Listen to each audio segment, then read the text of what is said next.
Hello and welcome to Hawkeye Nation. This is HawkCast, your Iowa football, basketball, and recruiting podcast brought to you by Hawkeye Beacon and Rivals.com. I am your lead analyst and host, Eliot Clough, at Eliot Clough on Twitter. Still getting used to that new title. Joined by Adam Jacoby, publisher of the site, as well as Ross Binder, our managing editor. Before we get started, make sure that you hit that subscribe there on YouTube, wherever you're listening as well, Apple Podcast, Spotify. That helps us out a lot. And make sure you never miss an episode. And then hit that like button, drop a comment, let us know what you're thinking about that victory over Wisconsin. 42-10 in Kinnick Stadium, under the lights and under some rain as well. Brendan Sullivan getting his first start and leading the way for the Hawkeyes.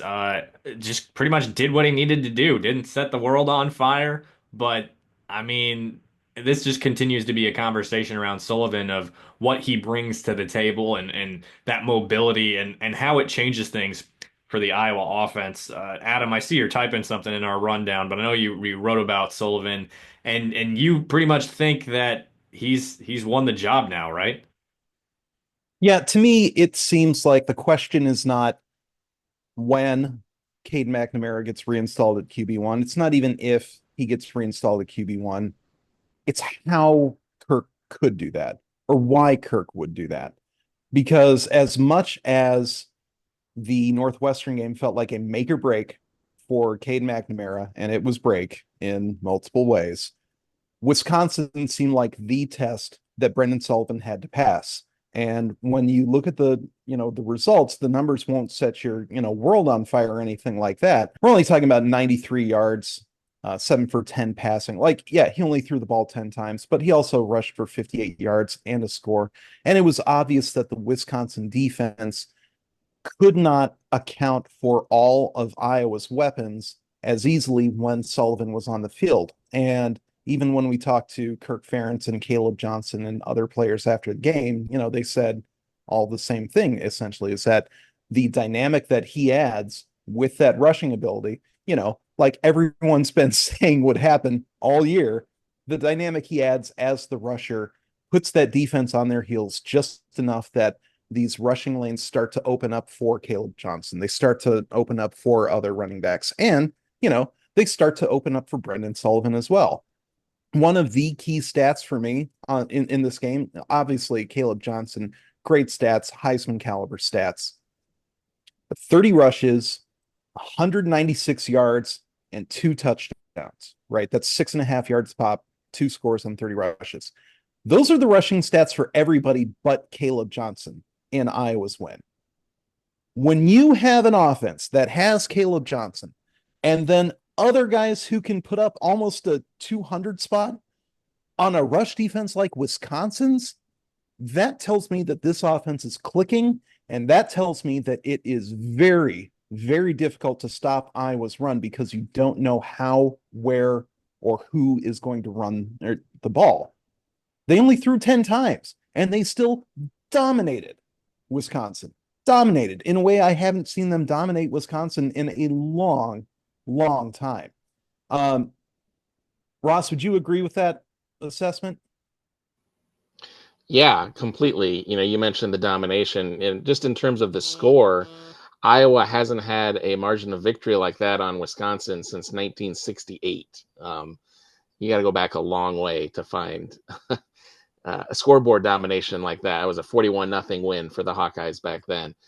And yeah, I mean the offense just, the passing numbers weren't impressive, but they didn't need to be when Iowa's running for 329 yards and just completely imposing their will through the ground that way. Wisconsin knew exactly what Iowa wanted to do, at least in a broad sense of run the dang ball, and they had no answers at all. Eliot, you wrote about it, and I mentioned it in the four downs recap. But the first drive of the second half, when Iowa got the ball and proceeded to just run the ball down Wisconsin's throat, with, I believe, 10 straight run plays, resulting in a touchdown, 0 passes on that entire drive. That is as much of a statement of intent and a statement of we're going to do whatever we want and you can't stop us. And Wisconsin couldn't. They could not do anything to slow down Iowa in the second half. Iowa had four drives, all 4 touchdowns at the end of those drives. And it was as dominant as we've seen Iowa on the ground in a very, very long time. And that all started with Sullivan. The Kaleb is the bell cow. The offensive line is very good at blocking the run and opening these holes. But the presence of Sullivan changes things by just opening up more space and giving defenses more to account for. And that's just such a precious thing for this offense and makes it look so much more dangerous.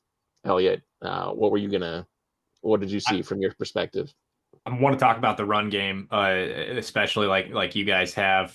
You mentioned 10 plays, 86 yards. It took 5:34 off the clock in the middle of the third quarter, and then they scored 3 more touchdowns. Like that's crazy. That's a ton of time of possession. That's telling of the Nick Jackson pick and where it set him up to score, which I'm sure we're going to talk about here shortly.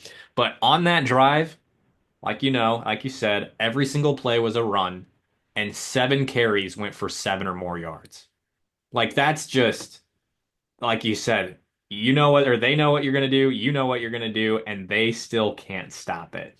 And that is the difference between Sullivan under center and Cade McNamara under center. Because with Sullivan, you know what's happening and you can't stop it. With Cade, you know what's happening and you can stop it. And the difference here, like what quantifies that difference, what causes that difference, is that Sullivan makes something out of nothing.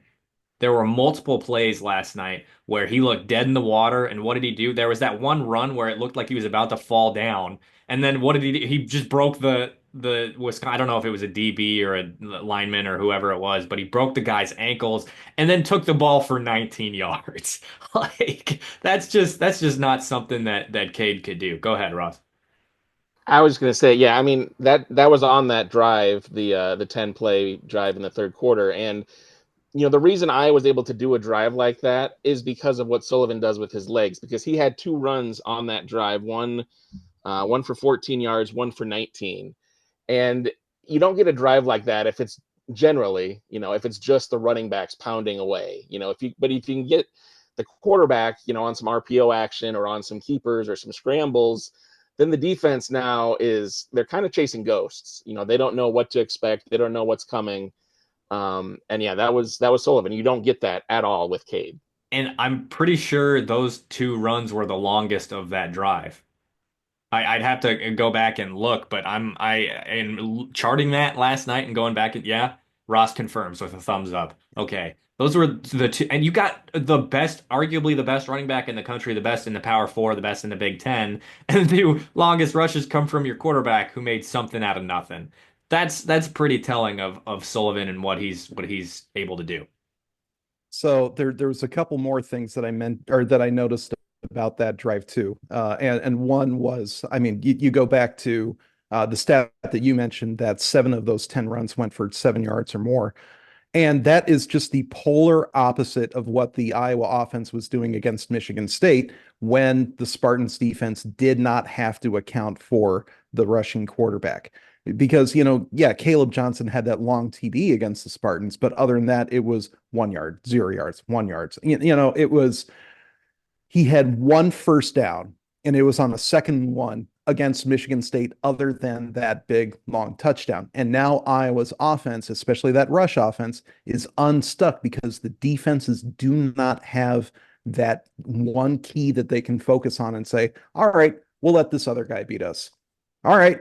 So Wisconsin just let Brendan Sullivan beat them. Just let him dribble them up and down the field like a basketball. And again, we're talking about an Iowa offense that everything flows out of that extra dimension. Jacob Gill even said, when you add that rushing element to the offense, it just makes us so much more explosive. And, big play after big play, even if they were only for 19, 15, 20 yards. But, Kamari Moulton had that 30-yard rush. And it just seemed like whenever Iowa wanted a hole to run through, it took maybe 2 tries to get through it. They're running backside, running creases, running mid zone, running power, running sweeps, tosses, whatever they wanted to do. They were getting positive yardage out of it, and that is so scary for an opposing defensive coordinator. And again, we're not talking about Middle Tennessee State. We're not talking about the dregs of this or that. This is the Wisconsin Badgers defense. This is a defense that has held multiple Big Ten teams under 100 yards this season rushing. They could not stop Iowa on the ground, even when, like you said, Ross, they knew exactly what was coming or knew what Iowa wanted to do. We've got to, before we talk, I want to talk about passing game and stuff very briefly because we got to talk about that as well. But man, we got to give flowers to the offensive line. Like it all starts and ends with the offensive line. That was some of the best play we've seen from that unit all season. So much push. They were dictating that game completely. Second point I want to make is something you said at the top of the podcast, Adam, is that non-Kaleb Johnson runners paired for what was it, 195 yards on 29 carries. Kamari Moulton, Jazz Patterson, 19 carries together, and quick math, 130 yards. Kamari Moulton averaged 8.2 yards per carry. Jazz Patterson averaged 5.6. At one point in time in the game, Kamari Moulton was averaging 15 yards per carry. Like it wasn't just Kaleb Johnson. This is all over the field. Caden Weegan took a carry for 7 yards. I mean, and of course, we're talking about Brennan Sullivan and what he was able to do. I mean, if you don't count that stupid stat, how he got called for intentional grounding, that lost him a good chunk of yards, probably like 6 to 8, something like that. He's up over 60 yards rushing, 65 yards rushing. So this was not a scenario where it's just like, oh, Kaleb Johnson. I mean, he did it again, right? But like, it wasn't just him. It was a shared effort in the backfield. So when you have that type of ability to complement a guy like KJ, it makes it so difficult to stop the run. And especially with Jazz Patterson, who's going to punch you in the mouth, and Kamari Moulton, who's got a little bit of wiggle there too. Some fresh legs as both young guys. So when you look at the rushing yards, the average rushing attempts, it was Jazz Patterson and Kaleb Johnson were the quote lowest at 5.6, which was below what Iowa averaged as a team. So I think the question must be asked: was Kaleb Johnson holding the Iowa rushing attack back last night? Could that have been so much better if he had just like cut out the malarkey and the ball hogging? That's a joke, obviously, but it just sort of goes to show how dominantly productive that rush game was. Ross, I cut you off there. What'd you have to add?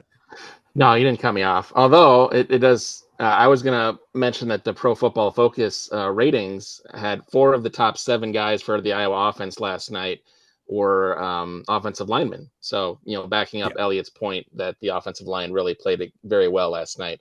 To your point, they also rated Kamari and Jazz higher than Kaleb for last night's game. So clearly, Pro Football Focus also thinks Iowa needs to turn the ball over to them and not give it to their, Heisman finalist running back. I But was no. just gonna say, put Kamari on the watch list. No, Cancel no. the Heisman mailers. This campaign is donezo. So But yeah, I mean, go ahead, Eliot. I was just gonna transition. And if you had something to add about the run game, Ross, I can go back to you. But I was just gonna talk about Sullivan. What were you gonna say? I'm ready to talk about Sullivan too, actually. Okay. So. Sorry. Okay. So 7 of 10. This is something that I pointed out to Adam post game. You look at a final score like that, 42-10, and you think, QB probably finished what, 16 of 20 for 200 some yards and 2 touchdowns, 3 touchdowns. Brennan Sullivan finished last night 7 of 10 for 93 yards and a touchdown. And one of those passes that went 52 yards to Zach Ortworth accounted for over half of those yards. So, what I wrote down in the outline was Brendan Sullivan did what he needed to do. And coupled with what he did on the ground, what was it? Let's see here. 9 carries for 58 yards and a touchdown. That's the dynamic of his legs and being able to extend plays and therefore extend drives and score points makes up for just going 7 of 10 through the air for 93 yards and a touchdown. Like you can be upset, or we had somebody on our board who was upset about going 7 of 10 and passing the ball 10 times isn't going to beat great teams. Well, they just beat the shit out of a historically good program in the Big Ten with it. And you Yeah, know, I didn't see a great team on the field last night right? Yeah, right. on playing defense. So I didn't see any greatness. Yeah. what I was getting at is that Sullivan did what he needed to do, and he made the one big play that needed to be made. That's all he needed to do. And how consistently have we seen Cade's inability to complete passes, go on stretches of poor play, result in fewer points on the board, result in drives dying. And you don't get that with Brendan Sullivan, man. It's just you have an example now. You have a full game. You have these examples in the red zone. He's 11 of 11 in the red zone, completing 100% of his, I think 100% of his passes. If I, no, that's, I don't remember. I saw the stat. Maybe it's scoring in the red zone, 11 of 11. I think that's right. I see Ross shaking his head, so I'm assuming that's correct. Yeah, all the drives where he's taken over have ended in points in the red Okay. zone. Okay. And I think it's 10 TDs and 1 field goal. It's remarkably effective down It's there. been a lot of touchdowns. Yeah. So the thing that sticks out to me most is, oh, you got to make that play. What does he do? Steady hand. He makes the throw. Zach Ortworth turns it into something bigger because I think he's up next at tight end after Lachey, after Ostrenga. And that's really where you blow the game open. I think it was on its way. I think it had that trajectory at that point in time. But once you complete that pass, it's like, oh, they're gonna score. The way they're running the ball right now, they're gonna score. They're gonna put this game away. And that's what they did. Yeah, I completely agree with that. And to the point about Sullivan's passing numbers and just they're not that impressive. And it's like, well, sure, on one hand they aren't. And I do think it is an open question about, if Iowa was in a game where the running game isn't as effective and they have to rely more on, the passing game and Sullivan to kind of throw them to a victory. Can he do that? I don't know. We don't know. Maybe we'll find out. Maybe we won't. But I also know that based on what we've seen from Cade last year and this year, I wouldn't have a lot of faith in Cade throwing Iowa to a victory in that situation either. The passes that Sullivan made were good last night. That dart to Ortworth down the field, that's not something we've seen McNamara be able to hit with any sort of consistency or at all this season. Go ahead. Sorry, muted. Iowa registered 2 drops last night, according to the stats. Yeah, I mean, that was the thing the thing I was most curious about, I think, for seeing him as the starter and running the offense last night was, as quarterback, would he avoid mistakes? Would he avoid bad throws, bad decisions? Because those are the kind of things that if he couldn't do that, that was going to crack the door open for Ferentz to go back to McNamara, when he's cleared from the concussion protocol. And we didn't see that from Sullivan, I didn't think, last night. He had a couple throws where he was a little bit off, but it looked more like, oh, I'm amped up because I'm, starting my first game for Iowa type energy, not like, oh, I don't have accuracy, or, oh, I can't make this throw. And so the fact that he avoided those really, bad decisions or bad mistakes, and everything else he did well, that just makes me feel like, he passed that test. As Adam already said, like, this is not a question of when does McNamara get it back. It's like, how does he get it back? Adam.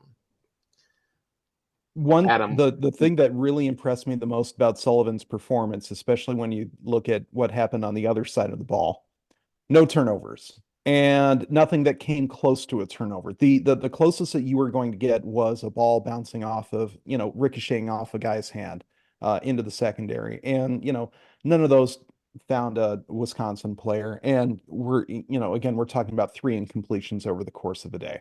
And the fact that with Sullivan's athleticism, you cannot ask a defensive line to pin their ears back and go get the guy at the back of the pocket.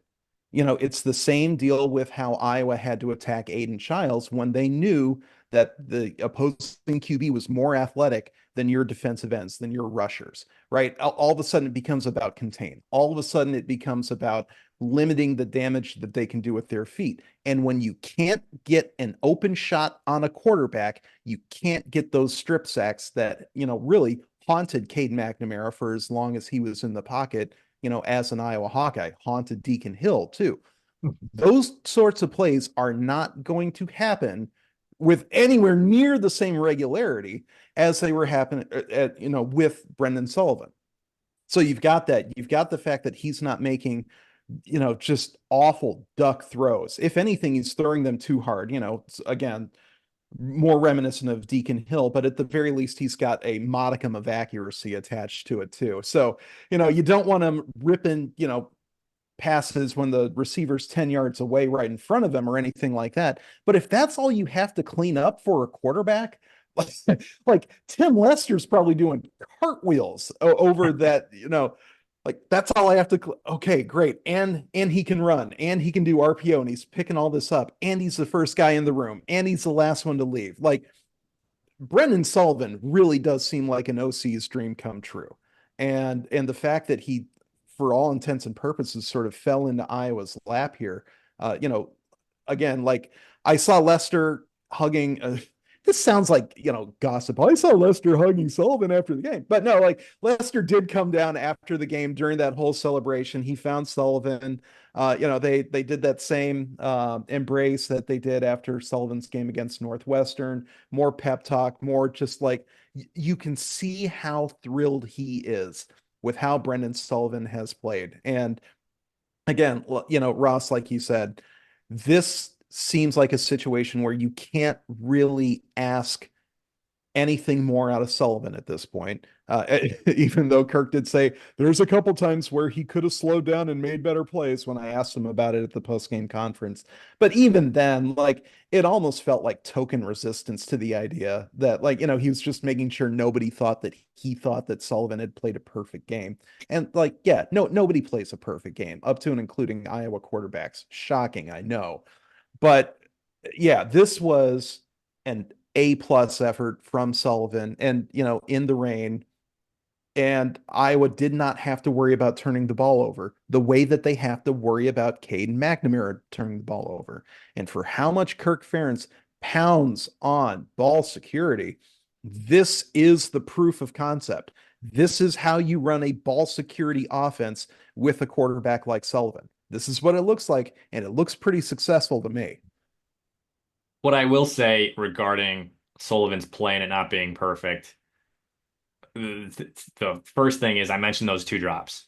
We talked about those being darts. Sure, there should probably be a little bit more touch on them, but you're a Division I wide receiver. You got to catch those balls, right? Like there was that dart to Anderson.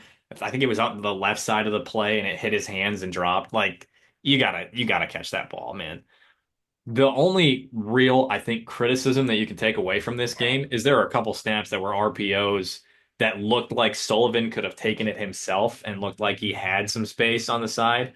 But then again, maybe Ferentz, maybe Lester is saying, if you're not sure, just give the ball off, especially given the lack of depth at quarterback right now. Like Just about to say that. I Yeah. tweeted in all caps at the end of the game, put in Jackson Stratton. And I was like 90% joking, but like, what if you have to give him some snaps, right? Like, make him a little comfortable. They were up 32, or I guess at that point it would have been 25 points. So for the timetable that it takes Marco to come back, I think that would have been good. At the same time, like wrap Brendan Sullivan in some bubble wrap. It's the same thing that we've been talking about since we knew about the Marco injury. But So that minimal criticism, if that you count that as criticism, given the caveats that I added. So as we wrap up here, we talked about the touchdowns, the four touchdowns in a row. I just want to share this drive chart with you, and then let's talk about the defense. This is again the final four possessions of the game. 10 plays, 86 yards, touchdown. One play, 12 yards, touchdown. Eight plays, 77 yards, touchdown. 12 plays, 66 yards, touchdown. That that is like poetry.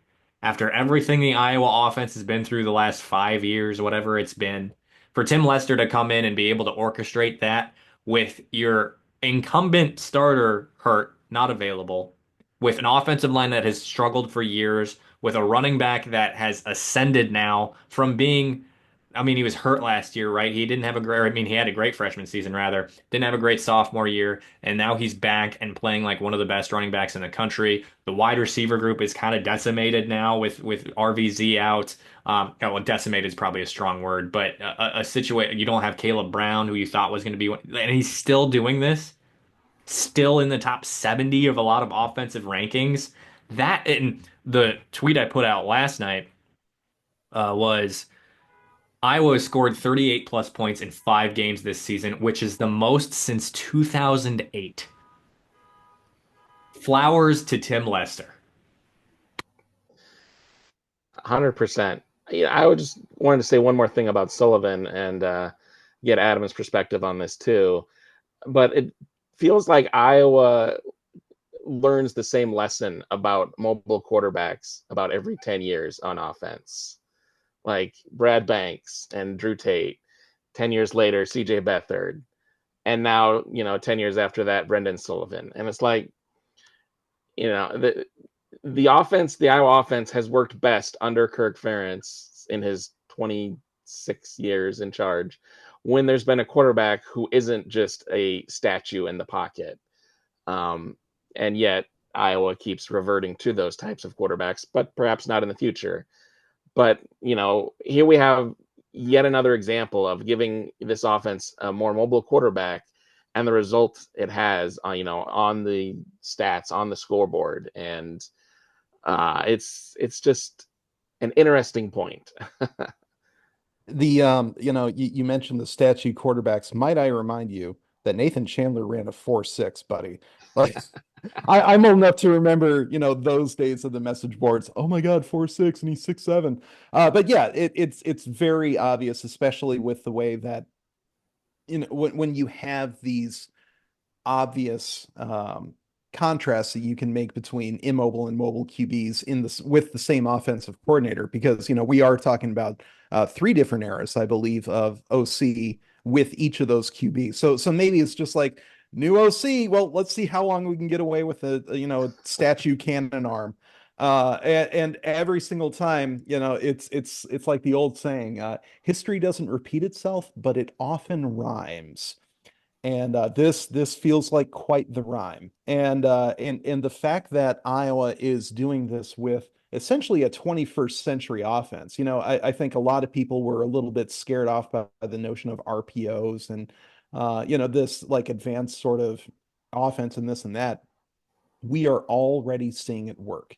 And when it looks good, it doesn't even look like, it doesn't look like a gadget play.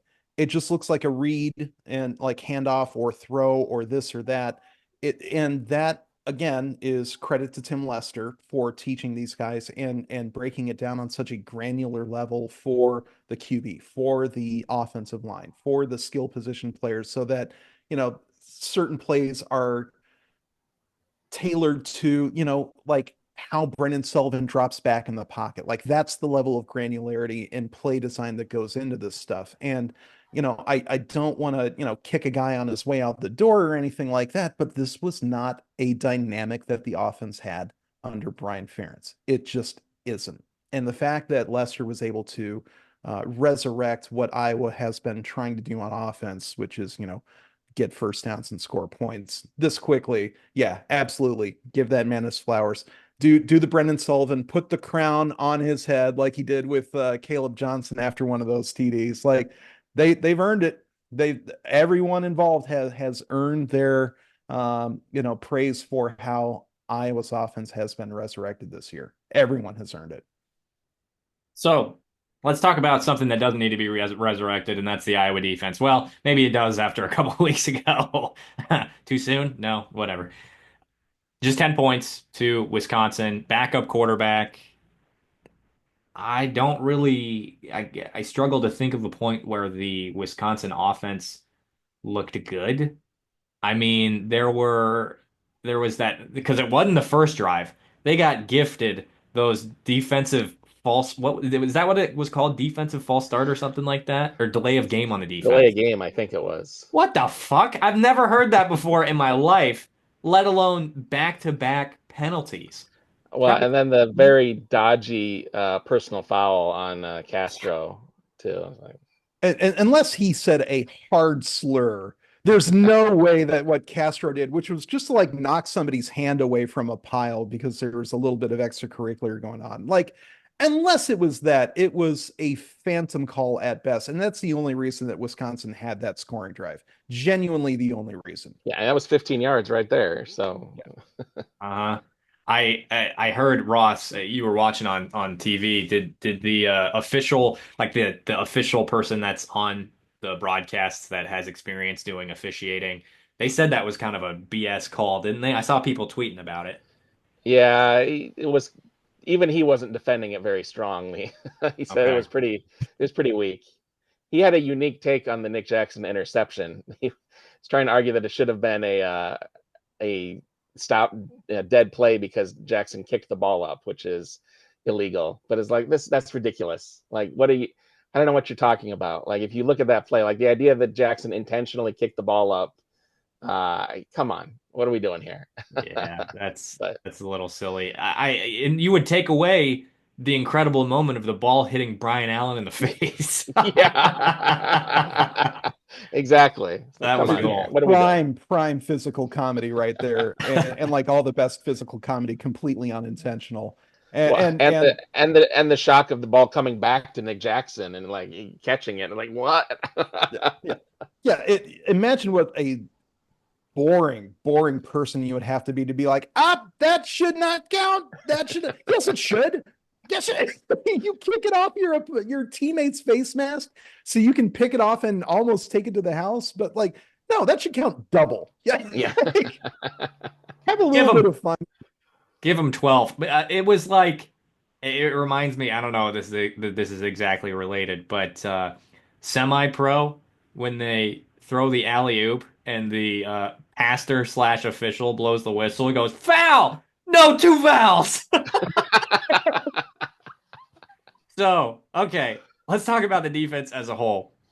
Couple stats stick out from last night. Wisconsin, who is known for running the ball, and is it Towee or Tawi Walker? You'd have to forgive me on the pronunciation, but 16 carries for 54 yards, long of 7. And then in total, they took 28 carries for 124 yards, 0 touchdowns, long of 15 yards. And then you look at Braden Locke's stats last night, who's their starting quarterback, was a backup, and then Tyler Van Dyke got hurt, so he's out for the season. So Braden Locke, who I really was not thinking highly of going into this game, he showed exactly why. 15 of 29 for 137 yards, 1 touchdown, 2 interceptions.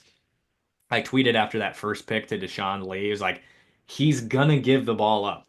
That was something that we talked about going into this game. It was like, how many can you stack up? That was the question. How many takeaways can you stack up? And again, got to give the flowers to Deshaun Lee too. Like that position, that backup corner position has struggled all season long.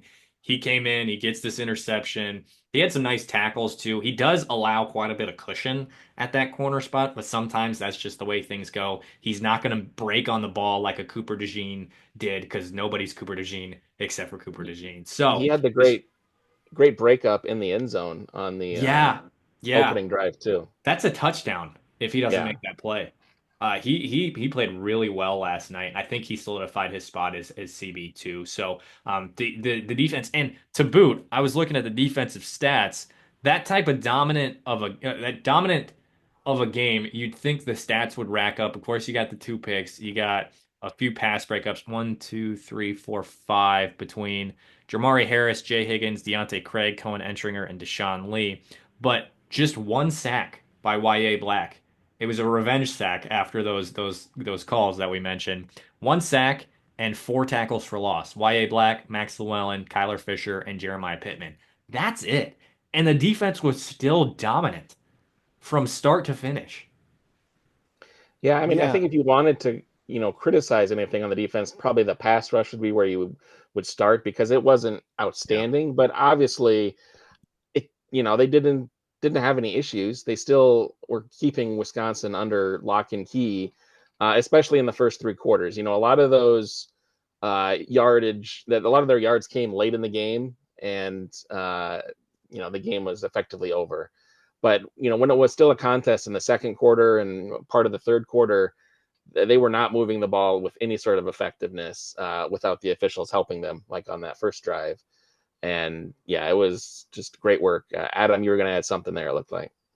yeah, no, lock and key. I got that. Don't even say that was pun not intended, because that's the new headline of the I show. No, mean, you have to have worn off on me after 15 years or whatever. So yeah.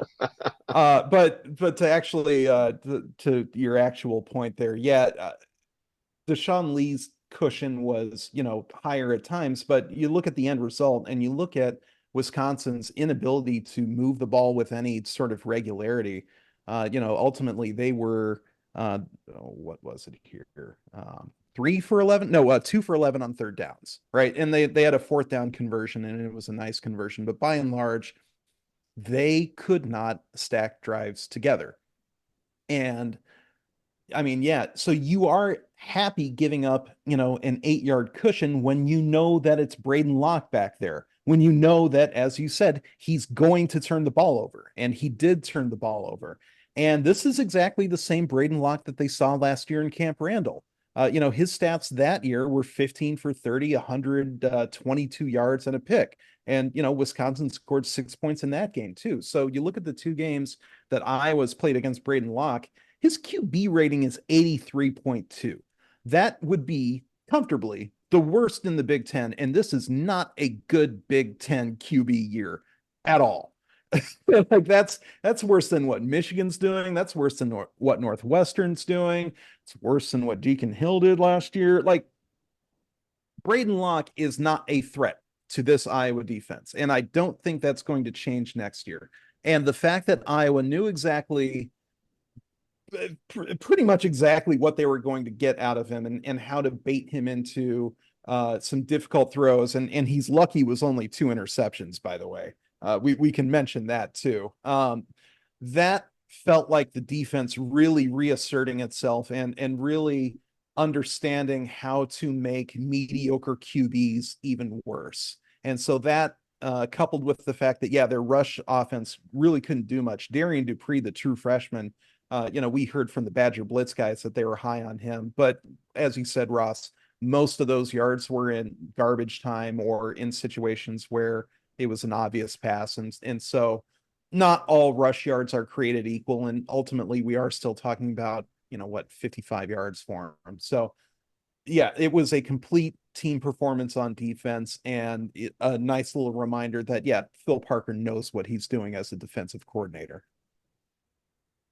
That'll probably wrap up our conversation on the game last night. I do want to talk about Iowa added a commit right before the game last night in three-star running back Nathan McNeil from Wiregrass Ranch in Tampa, Florida. Some stats through 9 games this season. McNeil, he's taken 80 carries for 583 yards and 10 touchdowns. He plays a mixture of slot as well, and he returns punts and kicks, but 16 passes caught for 395 yards and 5 scores. Those are some big numbers through the air. So kind of a gadget guy. Only other offers were Arkansas State and Rhode Island. Iowa thinks they got a steal, but Michigan State, Houston, Northwestern, Iowa State were all showing interest. Iowa State had him on a visit earlier this season and didn't offer. So just a situation where Iowa dug into Florida and what they had there and got I think a solid recruit out of that Tampa area that Liddell Betts recruits so well. We got a ton of other premium content on McNeil on the site, but anything else you guys think we should add about McNeil or any questions that we should share with the people? One thing that I'm especially excited for McNeil is to see him in a Tim Lester offense. And that sort of versatility, that sort of positional, it's sort of a TJ Washington situation again. Like, all right, we'll just plug him in where we can use him. And that's what they've got with TJ Washington. It's what they're going to have with Brevin Dahl, right? Like this is going to be sort of the new archetype for skill position players in this Tim Lester offense. Like we'll just put them in as many different places on the field as possible and see where we can create a mismatch. So yeah, this looks like an excellent addition to the skill portfolio, for lack of a better term. I was going to say it had to feel pretty good for him to commit to Iowa, and then literally 2 hours later, Iowa runs for over 300 yards. It's like if you're a running back, you got to be like, I chose well. Yeah. To me, this is just another scenario where, we talked with Liddell Betts earlier on in the season with one of the assistant interviews that we get on Wednesdays on Zoom. And I asked him about the fact that they didn't have any 2025 commits. And he's like, I'm not in a hurry. We're A-okay. And McNeil's season, like he wasn't playing like this last year. If he was playing like this last year, he'd have way more interest, way more offers. But he popped off as a senior, he contributed as a junior as well, but popped off this year. And it's hard for me to not look at situations like that for running backs, especially, and say, he's got more fresh legs than some of these other guys who have been running the ball 100 times, a season, and if not way more than that. So, another twitchy guy that just makes plays. So I think it'll be a really good get. You might see him returning punts and kicks in Iowa City as well. So, want to talk about him quick, but.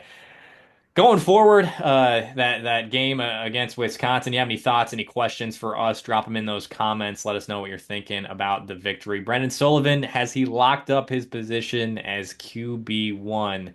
We shall see. And of course, any other content that you're looking from us, we got tons of premium stuff on the site right now. We had the intel about Marco Lainez being out. So all of that available at iowa.rivals.com, iowa.rivals.com/subscribe if you are not a subscriber yet.